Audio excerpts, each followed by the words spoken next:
अब देखिएगा हम सीक्वेंस को आगे बढ़ाते हैं। ये एग्जाम्पल नंबर 3 है। Prove that the sequence we have x1 is equal to 2n minus 7 upon 3n plus 2 is monotonic increasing sequence. Further show that it is bounded and tends to limit 2/3। अब इस exercise में देख लीजिएगा 2 या 3 तरह के questions होंगे। ये सीक्वेंस हमें दे रखी है, प्रूव करना है कि मोनोटोनिक इंक्रीजिंग सीक्वेंस है और बाउंडेड सीक्वेंस है एंड टेंड्स टू लिमिट 2/3, और इसकी लिमिट प्रूव करनी है कि 2/3 होगी। तो एक्सन हमारे पास है। अब यहाँ से एक्सन प्लस 1 ले लीजिएगा। एक्सन प्लस 1 तो ये हो जाएगा 2n माइनस 5 हो जाएगा और अपॉन 3n प्लस 5 हो जाएगा। n को रिप्लेस कर दिया गया n प्लस 1 से। xn प्लस 1 में से xn घटा दीजिएगा। 2n minus 5 upon 3n plus 5 minus 2n minus 7 upon 3n plus 2। LCM ले लेते हैं। 3n plus 5 into 3n plus 2, इनकी मल्टीप्लाई करीजिए। 3 2 जा 6, 6n स्क्वायर हो जाएगा। 6n स्क्वायर हो जाएगा और यहाँ हो जाएगा प्लस का 4n minus 15n minus 10 minus 6n square minus 10n और माइनस माइनस प्लस 21n और प्लस 35। 6n स्क्वायर कैंसिल हो जाएंगे और 21 और 4 25 हैं और 10 और 5 15, ये भी 25 हो जाते हैं। तो ये आ जाता है 25। xn plus 1 minus xn is equal to, ऊपर बचता है हमारा 25 और नीचे 3n plus 5 into 3n plus 2। n हमारा नेचुरल नंबर है, greater than 0 for every value n belongs to n। हर नेचुरल नंबर के लिए ग्रेटर देन 0 हो जाएगा। इसको imply xn plus 1 greater than xn for every value n belongs to n। is to imply sequence xn is monotonically increasing। ये prove हो चुका है कि सीक्वेंस जो है वो मोनोटोनिकली इंक्रीजिंग है। अब सीक्वेंस लगातार बढ़ती जा रही है तो सबसे पहला पद जो होगा वो इसका सबसे छोटा होगा, क्योंकि x1 is equal to, n की जगह यहाँ पर 1 डाल देंगे तो 2 माइनस 7 माइनस का 5 हो जाएगा और यहाँ 3 प्लस 2 5 हो जाएगा। तो x1 इज इक्वल टू हो जाएगा -1। ये हमारी सीक्वेंस का सबसे छोटा पद है। इसको implies -1 less than equal xn for every value n belongs to n। Equation number 1, सबसे छोटी वैल्यू हमें मिल चुकी है। अब हम जो है सबसे बड़ी वैल्यू देखने जा रहे हैं। सीक्वेंस के सारे पद किससे छोटे होंगे, क्योंकि xn इज इक्वल टू है 2n minus 7 upon 3n plus 2। इसे सीधे सीधे बनाने का तरीका यह है कि आप डिनोमिनेटर को न्यूमरेटर को डिनोमिनेटर में बदल दीजिएगा। अब जो न्यूमरेटर है उसे डिनोमिनेटर में, पहले n को अकेला छोड़ते हैं तो ये हो जाता है 2/3 हो जाएगा और ये हो जाएगा n minus 7/2 upon n plus 2/3। तो ये हो जाता है आपका 2/3 n plus 2/3 minus 2/3 minus 7/2 upon n plus 2/3। अब इसे डिवाइड कर देते हैं। ऊपर आप बना चुके हैं, तो ये आ जाता है आपका 2/3, ये डिवाइड करने के बाद बन आ जाएगा और माइनस यहाँ हो जाएगा 3 दूनी 6, एलसीएम में तो 6 हो जाएगा और ये हो जाएगा माइनस का 4 हो जाएगा और यहाँ पर हो जाएंगे माइनस के 21, तो ये 25 आ जाएगा और upon n plus 2/3। X n is equal to 2/3, 2/3 अंदर ले जाते हैं, 2/3 माइनस, जब यहाँ एलसीएम लेंगे तो यहाँ 3n+2 हो जाएगा और 3 से 3 कैंसिल हो जाएगा, 3 से 3 जो है वो कैंसिल हो जाएगा और यहाँ पर बनेगा 2/3, 3 से 3 कैंसिल हो जाएगा और ये आ जाएगा 25/3 हो जाएगा, 25/3 हो जाएगा और इनटू में हो जाएगा 1/3n+2। अब जो xn है आपकी सीक्वेंस का nवा पद जो है वो 2/3 में से माइनस करके आ रहा है, तो अब मैं इसे 2/3 में से माइनस करके आ रहा है, माइनस वाली टर्म को मैं हटा देता हूँ, तो ये हो जाता है लेस देन 2/3। तो xn less than 2/3 for every value n belongs to n, ये इक्वेशन नंबर 2 आ जाती है। अब इक्वेशन नंबर 1 और 2 को देख लीजिएगा, ये -1 से बड़े हैं और यहाँ 2/3 से छोटे हैं। By equation 1 and 2, -1 less than equal xn less than 2/3 for every value n belongs to n, is to imply sequence xn is bounded। पहले सीक्वेंस मोनोटोनिकली इंक्रीजिंग हुई और फिर सीक्वेंस बाउंडेड हो गई। अब हम पहले थ्योरम पढ़ चुके हैं कि सीक्वेंसली मोनोटोनिक इंक्रीजिंग हो या डिक्रीजिंग हो, अगर वो बाउंडेड हो जाती है तो वो कन्वर्जेंट हो जाती है। अब अपनी थ्योरम का स्टेटमेंट यहाँ लिख देते हैं, क्योंकि sequence action is monotonically increasing and bounded, so it is convergent। हमारी जो सीक्वेंस है वो कन्वर्जेंट है। अब हम यहाँ से लिमिट निकाल देते हैं, limit n tends to infinite xn is equal to limit n tends to infinite 2n-7/3n+2, limit n tends to infinite, n हटा दीजिएगा, 2 -7/n 3+2/n, तो इज इक्वल टू आ जाता है 2/3। इस तरह से आपकी लिमिट जो है 2/3 आ रही है। अब हमारा क्वेश्चन प्रूव हो जाता है, सीक्वेंस xn कन्वर्ज टू 2/3। इस प्रकार से सिद्ध हो जाता है कि हमारा सीक्वेंस जो है वो 2/3 पर कन्वर्ज कर रही है। अभी एग्जाम्पल नंबर 4 है, prove that the sequence whose nth term is xn is equal to √n+1 minus √n, converge and find its limit. Sequence को कन्वर्ज करके दिखाना है और इसकी लिमिट निकालनी है। सबसे पहले देखते हैं कि ये इंक्रीजिंग है या डिक्रीजिंग है, फिर इसे बाउंडेड प्रूव करेंगे। xn+1 हो चुका है, तो यहाँ से हो जाता है xn+1 is equal to √n+1 minus √n+1, इस टू इम्प्लाइज xn+1 में से जब आप xn घटाएंगे इसमें से, तो ये √n-1 जो है वो बल्कि कटेगा नहीं। या एक काम करते हैं, लिमिट इनफाइनाइट लेनी है, तो इसे आप डिनोमिनेटर में बनाइएगा, तो हो जाता है n+1 minus n upon n+1 plus √n, conjugate डाल दिया गया है, xn is equal to 1/n+1 minus √n, sorry plus xn हो जाता है। अब यहाँ से xn+1 इज इक्वल टू हो जाएगा 1/n+2 प्लस √n+1। अब हमें देखना है कि सीक्वेंस इंक्रीजिंग है या डिक्रीजिंग है।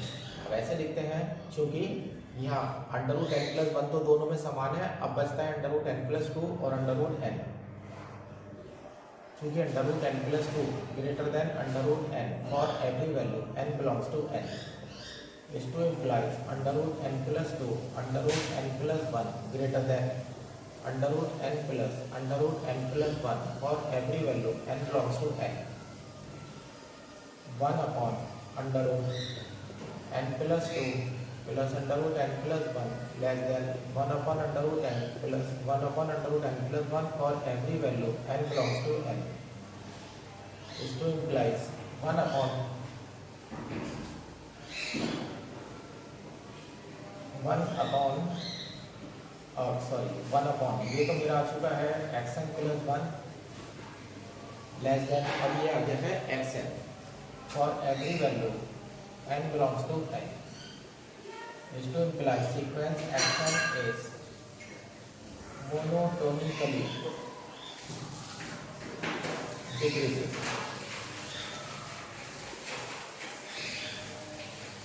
जो सीक्वेंस है वो मोनोटोनिकली डिक्रीजिंग है।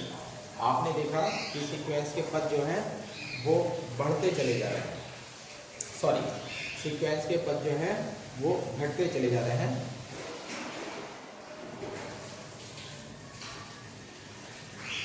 अब सीक्वेंस के पद जो है लगातार घटते चले जा रहे हैं, तो इसका मतलब पहला पद जो होगा वो सबसे बड़ा होगा। क्या होगा? पहला पद सबसे बड़ा होगा। और यहाँ से देख लीजिएगा, यहाँ लाएंगे, यहाँ मत रखते ना, क्योंकि 0/0 नहीं हो सकता है, क्योंकि x1 इक्वल टू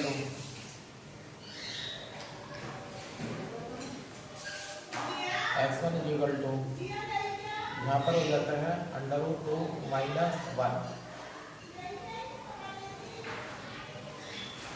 अब सीक्वेंस जो है मोनोटोनिकली डिक्रीजिंग है, सीक्वेंस लगातार घटती चली जा रही है, तो जो पहला पद होगा वो सबसे बड़ा होगा। पहला पद क्या होगा? सबसे बड़ा होगा। तो ये सबसे बड़ा पद आ गया है, इज टू इम्प्लाइज। अब x1 जो है √2 - 1 आ गया है, सबसे बड़ा पद आ चुका है, is to implies xn less than equal √2 - 1 for every value n belongs to n। Equation number 1 बन गई है। अब सीक्वेंस लगातार घटती चली जा रही है, तो पहला पद हमारा सबसे बड़ा होगा। अब दूसरी लिमिट लेने जाते हैं। अब देखिएगा सीक्वेंस में सारे पद जो है वो 0 √n + 1 है। अब यहाँ से कोई सी वैल्यू देख लीजिए, सब प्लस हो जाएंगे। अब ऐसे देख लेते हैं, चूँकि xn is equal to √n + 1 minus √n। √n + 1 जो है √n से हमेशा बड़ा होगा, तो ये आएगा greater than 0 for every value n belongs to n। Equation 2 by equation 1 and 2, तो ये हो जाता है 0 less than xn less than equal √2 - 1 for every value n belongs to n। इसको imply sequence xn is bounded हो गई है। Monotonically increasing decreasing यहाँ हो गई थी और बाउंडेड हो गई थी। दोनों नियम मिला करके हमारे थ्योरम के अकॉर्डिंग वो कन्वर्जेंट का रिजल्ट देते हैं। क्योंकि sequence action is monotonically decreasing and bounded, so it is convergent. इस कारण से कन्वर्जेंट है। अब लिमिट ले लेते हैं। Limit n tends to infinite xn is equal to limit n tends to infinite 1 upon √n + 1 √n। ये हो जाएगा 1 upon infinite equal to 0। Result तैयार है। Sequence xn converge to 0। Sequence जो है थी वो 0 पर कन्वर्ज कर रही है। इसी प्रकार से देखिएगा एग्जाम्पल 5 में है, show that the sequence 2 to the power n upon factorial n xn is equal to 2 to the power n upon factorial n is monotonic decreasing sequence, also show that it is bounded. Monotonically decreasing sequence prove करनी है और ये prove करके दिखाना है कि ये bounded है। अब यहाँ पर पावर आ गई है, तो माइनस करने के बजाय डिवाइड का रूल लगाएंगे। एक्सन हो गया है और ये हो गया है आपका action + 1 2 to the power n + 1 upon factorial n + 1। अब एक्सन + 1 को एक्सन से डिवाइड कर दीजिएगा, तो 2 to the power n plus 1 upon 2 to the power n factorial n plus 1 upon factorial n। तो ये 2 हो जाएगा और ये हो जाएगा n plus 1 factorial n upon factorial n। तो यहाँ से xn plus 1 upon xn is equal to हो जाता है 2n प्लस 2। अब 2n प्लस 2 है, n की वैल्यू तो 1 2 3 हो जाती है, तो n की वैल्यू 1 भी अगर रखेंगे तो यहाँ पर 4 आ जाएगा। तो ये हो जाएगा ग्रेटर देन 1। तो ये हो जाता है हमारा xn plus 1 greater than xn for every value n belongs to n। अगला पद जो है, एक मिनट, यहाँ पर उल्टा कैसा आ रहा है, सीक्वेंस जो है मोनोटोनिकली डिक्रीजिंग प्रूव करनी है, मोनोटोनिकली डिक्रीजिंग प्रूव करनी है। xn प्लस 1 को हमने डिवाइड करा है xn से, ये यहाँ पर गलत आ गया है। xn प्लस 1 को xn से डिवाइड कर रहे हैं, ये उल्टा हो गया है। ये अंडर रूट n आएगा, ये अंडर रूट n प्लस 1 आएगा, तो ये 2 हो जाएगा और यहाँ under root n upon n plus 1 under root n, ये कैंसिल हो जाता है, तो ये आ जाता है 2 अपॉन n प्लस 1। अब देखिएगा n का मान अगर 2 रखेंगे आप, सॉरी n का मान अगर 1 रखेंगे तो 2 से 2 कैंसिल होकर के 1 आ जाएगा, सही है ना, 2 से 2 कैंसिल होकर के 1 आ जाएगा। लेकिन n का मान जब आप 2 रखेंगे तो 2/3 आ जाएगा, तो ये 1 से छोटा हो जाएगा, तो ये हो जाएगा लेस देन इक्वल 1। तो यहाँ xn plus 1 less than equal xn। Sequence का अगला पद पीछे वाले पद से छोटा है, तो सीक्वेंस मोनोटोनिकली डिक्रीजिंग है। Sequence xn is monotonically decreasing. Monotonically sequence decreasing हो चुकी है, तो इस प्रकार से हमें पता लग जाता है कि पहला पद जो है वो सबसे छोटा है, क्योंकि x1 इज इक्वल टू, यहाँ गलत बोल गया है मैंने, मोनोटोनिकली डिक्रीजिंग हो रही है तो पहला पद सबसे बड़ा होगा। x1 इज इक्वल टू हो जाएगा 2 upon factorial 1 is equal to 2। Is to implies xn less than equal to for every value n belongs to n। Sequence के जितने भी पद हैं वो या तो 2 होंगे या 2 से छोटे होंगे, तो अपर बाउंड तो आपको प्राप्त हो चुका है कि सीक्वेंस जो है सारे पद जो है सीक्वेंस के 2 से छोटे हैं। अब यहाँ से एक लिमिट और देखने जा रहे हैं। अब यहाँ पर थोड़ा सा उल्टा करने जा रहे हैं। अब जो सीक्वेंस इंक्रीजिंग होती है, तो जब हम उसकी लिमिट निकालते हैं तो वो लिमिट जो है सुप्रीमम आती है, यानी कि सबसे बड़ी वैल्यू आती है। जो सीक्वेंस डिक्रीजिंग होती है उसकी अगर हम लिमिट निकालते हैं तो सबसे छोटी वैल्यू यानी कि इन्फीमम आती है ना। तो अब यहाँ पर ये देखने जा रहे हैं कि अब सीक्वेंस को बाउंडेड भी प्रूव करना है कि सीक्वेंस जो है बाउंडेड किस तरह से होगी। तो यहाँ पर ये तो पता चल चुका है कि जो x1 xn है वो xn जो है वो लेस देन इक्वल टू है। अब यहाँ पर ये देखने जा रहे हैं कि सीक्वेंस के जो पद होने चाहिए वो किससे बड़े होने चाहिए। अब ऐसे देख लेते हैं, क्योंकि xn इज इक्वल टू है 2 to the power n upon factorial n। अब देखिएगा n नेचुरल नंबर है, तो ये 2 to the power n upon factorial n किसी भी पोजीशन में जीरो किसी भी पोजीशन में जो है वैल्यू आपकी निगेटिव नहीं आ सकती, वैल्यू निगेटिव नहीं आ सकती है। और 2 to the power n है। अब 2 की पावर में 1 2 3 चलेगा, 2 की पावर में 1 2 3 चलेगा, तो वो 2 4 8 16 32 चलेगा, नीचे फैक्टोरियल चलते चले जाएंगे, तो आपकी जितनी भी वैल्यू आएंगी वो सारी की सारी नॉन निगेटिव होंगी। तो आप इसमें ये लिख सकते हैं greater than equal 0 for every value n belongs to n। ये इक्वेशन नंबर 2 है, ये इक्वेशन नंबर 1 और 2 हो गई है। By equation 1 and 2 0 less than xn less than equal to 2 for every value n belongs to n। Is to imply sequence xn is bounded. अब अपनी theorem लगा देते हैं। सीक्वेंस मोनोटोनिकली डिक्रीजिंग भी हो चुकी है, बाउंडेड भी हो चुकी है, तो ये कन्वर्जेंट हो जाएगी। ये sequence action is monotonically decreasing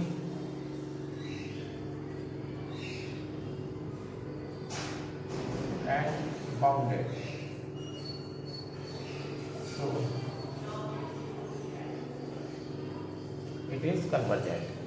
इस प्रकार से सिद्ध हो जाता है कि सीक्वेंस जो है मोनोटोनिकली डिक्रीजिंग है और बाउंडेड है, तो ये हमारी सीक्वेंस जो है कन्वर्ज हो जाएगी।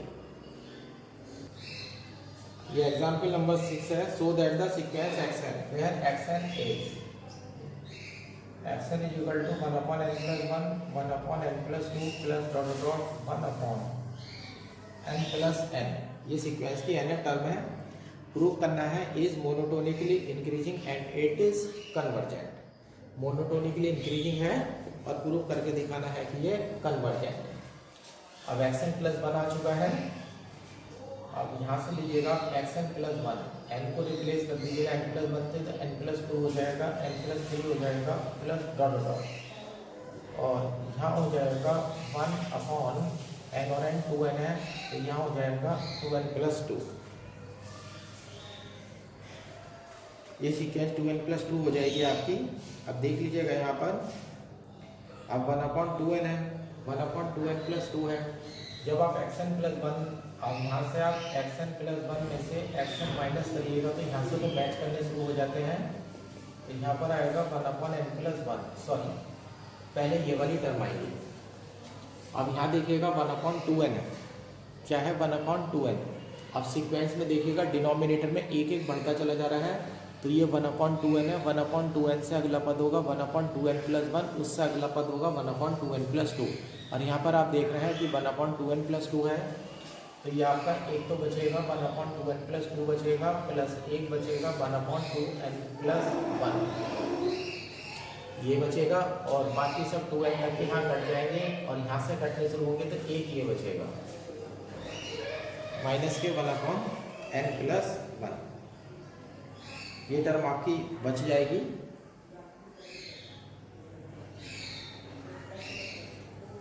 अब इन दोनों में टर्म में देख लीजिएगा 1/, यहाँ पर 1/2 कॉमन ले लेते हैं, n+1 plus 1/2 n+1 minus 1/n+1। अब इन दोनों टर्म को देखिएगा, 1/n+1 का यहाँ आधा है और यहाँ 1/n+1 है, तो 1/2 में से आप 1 घटाने वाले हैं, तो ये हो जाएगा 1/2n+1 माइनस 1/2n+1। जब आप एलसीएम लेंगे तो ये हो जाएगा 2n+1 इंटू 2n+2, तो ये हो जाता है 2n+2 माइनस 2n-1, तो ये हो जाता है 1/2n+2 2n+1। ये दोनों वैल्यू आ जाती हैं। अब ऊपर पॉजिटिव आ चुका है, तो ये हो जाएगा greater than equal 0 for every value n belongs to n। इसको implies xn+1 greater than xn for every value n belongs to n। इस प्रकार से आपने देखा कि अगला पद जो है वो पीछे वाले पद से छोटा आ रहा है, तो सीक्वेंस मोनोटोनिक में इंक्रीजिंग है। इसको implies sequence xn is monotonically increasing. तो मोनोटोनिकली इंक्रीजिंग तो जो है अब हम प्रूव कर चुके हैं। अब हमें इसे बाउंडेड प्रूव करना है, तो लगातार सीक्वेंस बढ़ती चली जा रही है, तो पहला पद सबसे छोटा होगा, क्योंकि x1 इज इक्वल टू, अब ध्यान से देखिएगा, जो x1 की वैल्यू होगी, x1 की वैल्यू क्या होगी, जब यहाँ आप xn देखते हैं, अब यहाँ xn देखते हैं तो n में तो आप 1 जोड़ रहे हैं। जब पहला पद लेने जाएंगे तो 1/n+1 लेंगे, जब दूसरा पद लेने जाएंगे तो 1/n+1 और फिर n+2 लेंगे, और n पद लेने जाएंगे तो डॉट डॉट करके 1/n+1 ले लेंगे। अब आप यहाँ लेने वाले हैं पहला पद, तो पहला पद सिर्फ यहाँ से आएगा 1/1+1 इक्वल टू 1/2, ये सबसे छोटा पद होगा। इसको implies 1/2 less than equal xn for every value n belongs to n, equation 1। अब मैं सबसे बड़ा पद ढूंढने जा रहा हूँ, क्योंकि xn is equal to 1/n+1 plus 1/n+2 plus up to 1/n+n। अब मैं नीचे जो नंबर चल रहे हैं, उन नीचे नंबर जितने भी चल रहे हैं उन सबसे मैं बड़ा नंबर लेने वाला हूँ। अब 1/n+1 को हटा करके मैं डाल देता हूँ, मैं लेस देन अब बड़े नंबर लेने वाला हूँ 1/n plus 1/n plus dot dot 1/n। अब ये जितने भी पद हैं सबको हटा करके 1/n डाल दिया गया है और ये पदों की संख्या है टोटल n, तो ये n बार जुड़ जाएंगे, तो ये हो जाएगा xn is equal to n/n less then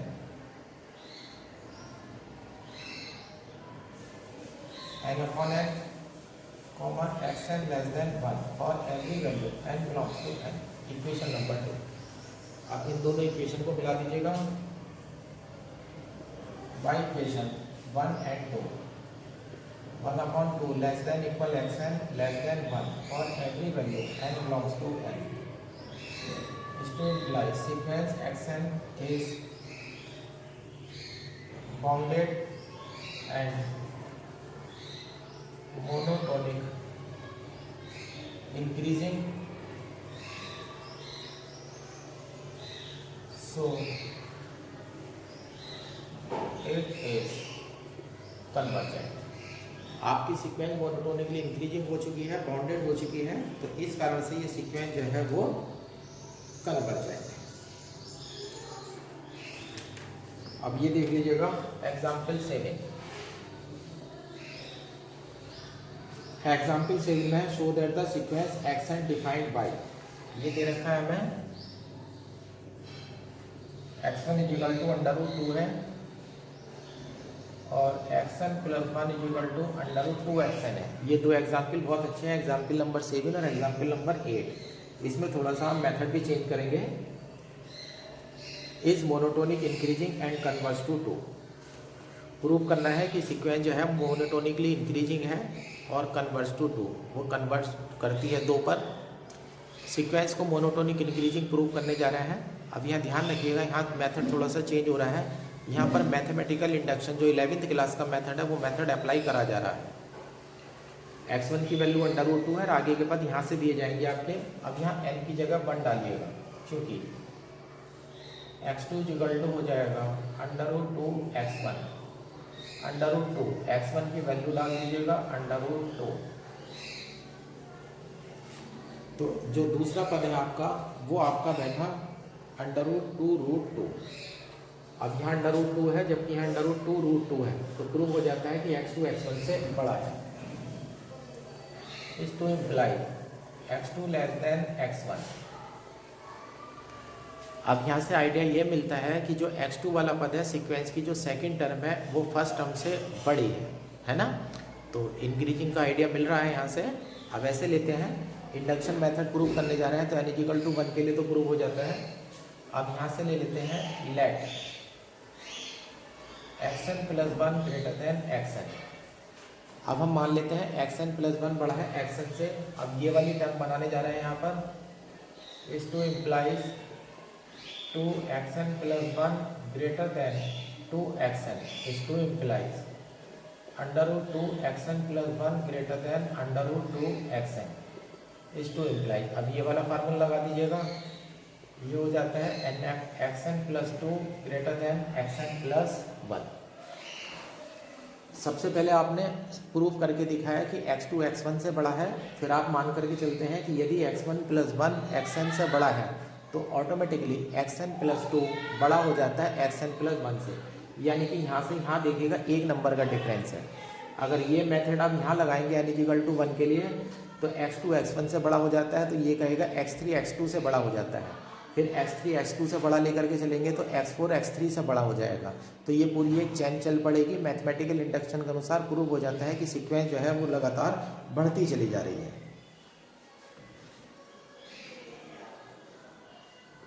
is to implies by mathematical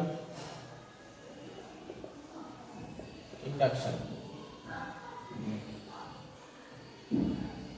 sequence xn is monotonic increasing।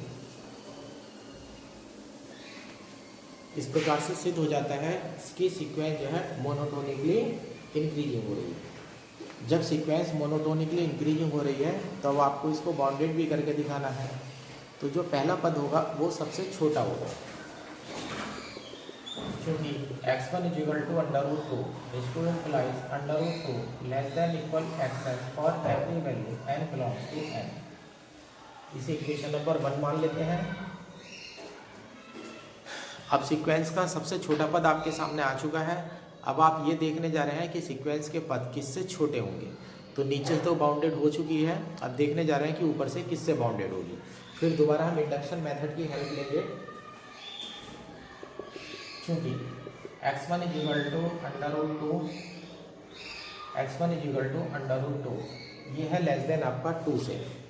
अब x1 जो है √2 है, जो कि 2 से छोटा है।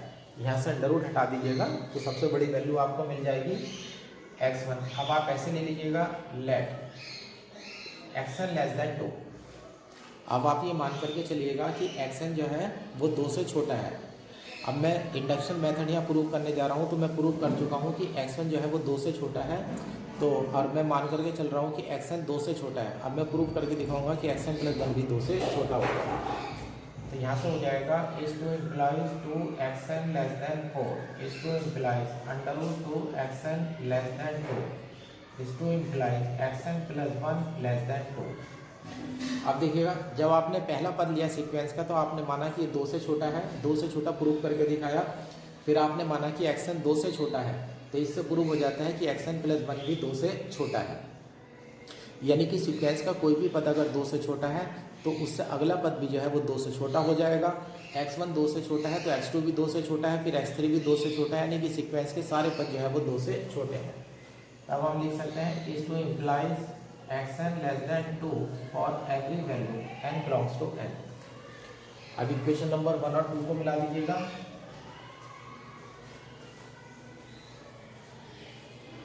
By equation 1 and 2 √2 less than equal xn <2 for every value n belongs to n।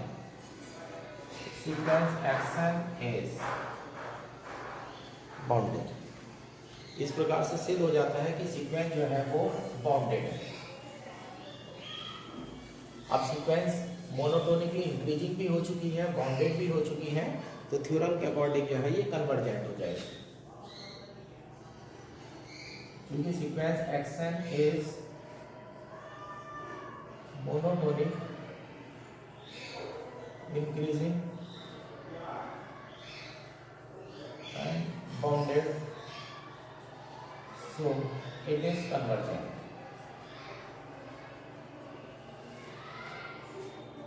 so it is convergent।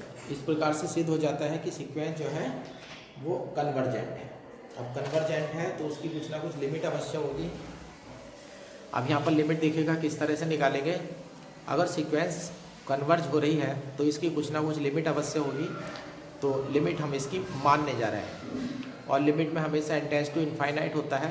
तो xn के लिए limit n tends to infinite ले लीजिएगा, xn + 1 के लिए limit n tends to infinite ले लीजिएगा। दोनों में कोई फर्क इसमें नहीं होगा। इसी चीज़ का हम यूज़ करेंगे। Let sequence xn converge to l, मान लीजिएगा l पर कन्वर्ज कर रही है, देन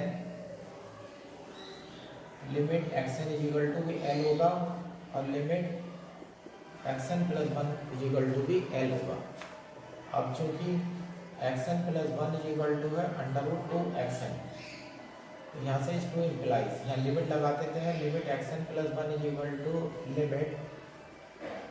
√2 xn, तो ये हो जाता है l = √2l, l² - 2l = 0। तो ये l हो जाता है और यहाँ l - 2 आ जाता है = 0। यहाँ से l = 0 और 2। अब यहाँ से l के 2 मान हो रहे हैं कि 0 आ रहे हैं और 2 आ रहे हैं। लेकिन यहाँ पर देखिएगा सीक्वेंस के जितने भी पद हैं वो √2 के बराबर या उससे बड़े हैं, 2 से छोटे हैं। तो यानी कि इनके बीच में 0 नहीं आ सकता है, क्योंकि सीक्वेंस के सारे पद पॉजिटिव हैं। क्योंकि x n greater than equal 0 for every value n belongs to n, so n is equal to 0 is not possible. N is equal to 0 जो है वो पॉसिबल नहीं हो सकता। Then L is equal to 2, यहाँ से रिजल्ट आ जाता है sequence x n converges to 2। ये बहुत अच्छा क्वेश्चन है। इस प्रकार से सिद्ध हो जाता है कि सीक्वेंस जो है वो कन्वर्ज करती है 2 पर। अब इसका ये क्वेश्चन हमारा बहुत अच्छा क्वेश्चन है यहाँ पर, ये आपने देखा। अब नेक्स्ट एग्जाम्पल पर चलते हैं।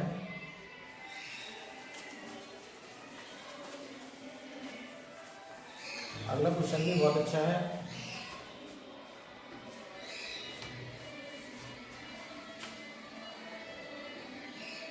एग्जाम्पल 8,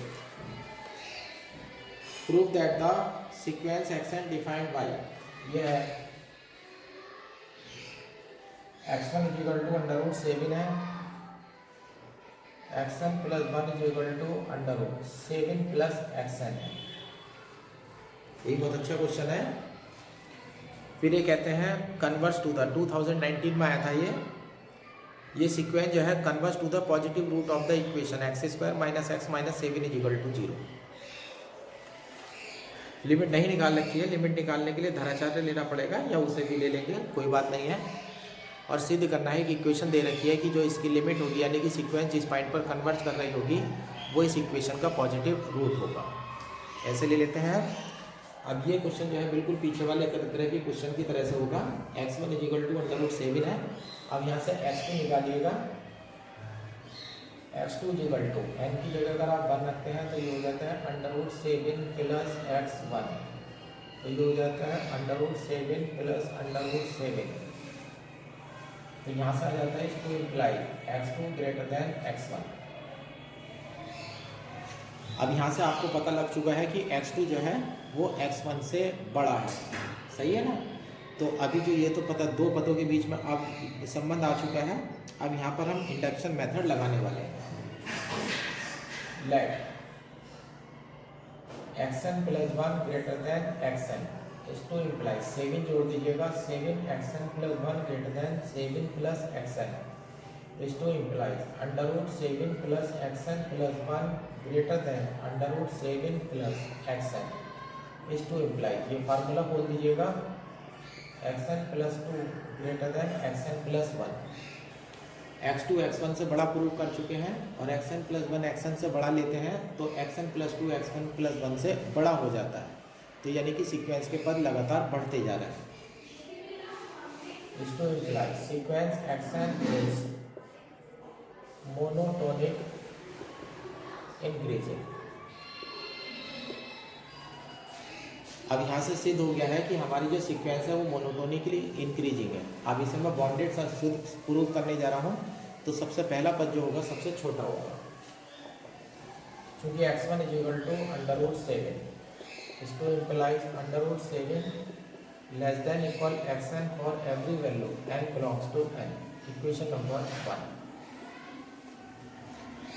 अब यहाँ पर मेरे फंक्शन जो है इंक्रीजिंग है तो मुझे सबसे छोटा पद मिल चुका है। अब मैं देखने जा रहा हूँ कि मेरे सीक्वेंस के जो सारे पद होंगे वो किससे छोटे होंगे। अब मैं इसकी ऐसे लेने जा रहा हूँ, ऐसे ले लीजिएगा, क्योंकि x1 is equal to under root 7 छोटा है 7 से, x2 is equal to under root 7 plus under root 7, ये भी 7 से छोटा है। अंडर रूट के अंदर अंडर रूट आता रहेगा तो कभी भी 7 नहीं आएगा। x1 भी 7 से छोटा है, x2 भी 7 से छोटा है। अब लेट मान लीजिएगा xn प्लस 1 लेस देन है 7 से, इस to implies 7 plus xn less then 14, दोनों तरफ 7 जोड़ दिया गया। ये वाली टर्म बनाने वाला हूँ मैं, इसको imply under root 7 plus less than under root 14, इसको imply xn plus 1 less than under root 14, under root 14 भी 7 से छोटा है तो इसको imply xn plus 1 less than 7। x1 7 से छोटा है, x2 7 से छोटा है, अगर आप मान के चलते हैं xn 7 से छोटा है तो सिद्ध हो जाता है कि xn + 1 भी 7 से छोटा होगा। तो यानी कि सीक्वेंस के जितने भी पद आएंगे वो कभी भी 7 प्राप्त नहीं करेंगे, सारी वैल्यू 7 से छोटी होंगी। This too implies xn < 7 for every value n belongs to n। Equation number 2। अब दोनों इक्वेशन को मिला लीजिएगा। By equation 1 and 2 √ 7 <= xn <= 7 for every value n belongs to n। तो हमारी सीक्वेंस जो है बाउंडेड हो चुकी है। This to imply sequence xn is bounded. यहाँ पर मोनोटोनिक इंक्रीजिंग हो गई थी, अब ये बाउंडेड हो गई है, तो अब ये कन्वर्जेंट हो चुकी है। Since sequence xn is monotonic increasing and bounded, so it is convergent. इस प्रकार से सिद्ध हो जाता है कि सीक्वेंस जो है वो कन्वर्जेंट है। अगर सीक्वेंस आपकी कन्वर्जेंट है तो उसके पास लिमिट होगी। अब लिमिट में मानने जा रहा हूँ, let sequence xn converge to L। मान लीजिएगा L पर कन्वर्ज कर रही है, then limit xn = L, limit xn + 1 = L। n tends to जब इनफाइनाइट लगाना है तो हर उस पद की लिमिट L ही बनेगी जिसमें n की वैल्यू आ रही होगी। अब दोनों की वैल्यू हो रही है, अब ये उठा लेते हैं, क्योंकि xn + 1 = √7 + xn, यहाँ से हो जाता है limit xn + 1 = limit √7 + xn। Value डाल देते हैं, L = √7 + L, L² = 7 + L, L² - L -7 = 0। L² - L -7 = 0। Factor नहीं हो रहे हैं तो यहाँ धराशाला लगा देते हैं। L = 1 आ जाएगा, ±√1, और ये आ जाएगा √29 और /2। अब यहाँ से दो वैल्यू आ रही है, प्लस और माइनस, लेकिन हमारी थ्योरम पहले कह रही थी कि जो सीक्वेंस कन्वर्ज करती है उसकी दो लिमिट नहीं हो सकती हैं, तो यानी कि इसमें से एक वैल्यू होगी। अब सीक्वेंस के पद देखिएगा, x1 जो है सीक्वेंस के पद, यहाँ देखिएगा सीक्वेंस के सारे पद पॉजिटिव हैं, तो इसलिए इसकी लिमिट जो है वो पॉजिटिव होगी, क्योंकि xn > 0 for every value n belongs to n, so L > 0। तो L = हो जाएगा 1 + √29/2। ये L + 1 + √29/2 हो चुका है। तो आपका रिजल्ट आ चुका है, सीक्वेंस xn कन्वर्ज टू 1 + √29/2। अब बुक वाले का रिजल्ट भी लिख देते हैं, which is positive root of x² - x -7 = 0। जो ये इस इक्वेशन का जो पॉजिटिव रूट है, क्योंकि ये वाली इक्वेशन देख लीजिएगा, यहाँ वाली इक्वेशन देख लीजिएगा, दोनों एक ही हैं, तो इस प्रकार से सिद्ध हो जाता है कि इसका जो पॉजिटिव रूट होगा उस पर आपकी सीक्वेंस जो है वो कन्वर्ज कर रही है। और इस प्रकार से आपके एग्जाम्पल जो है ये समाप्त हो जाते हैं। और जिस तरह से हमने क्वेश्चन करा है इस तरह का क्वेश्चन जो है एक्सरसाइज में भी आएगा, बिल्कुल इसकी डुप्लीकेट कॉपी आएगी। ये है डू क्वेश्चन 7, जो एक्सरसाइज का क्वेश्चन नंबर 7 है वो बिल्कुल इसी तरह से करेंगे। इसमें x1 = √2 है और xn + 1 = √2 + xn। तो ये क्वेश्चन और ये वाला क्वेश्चन बिल्कुल एक जैसा है, बस जहाँ 7 पड़ा हुआ है वो 7 की जगह यहाँ पर 2 है। अब आप इसकी डुप्लीकेट कॉपी मार दीजिएगा तो क्वेश्चन नंबर 7 आपका हो जाएगा।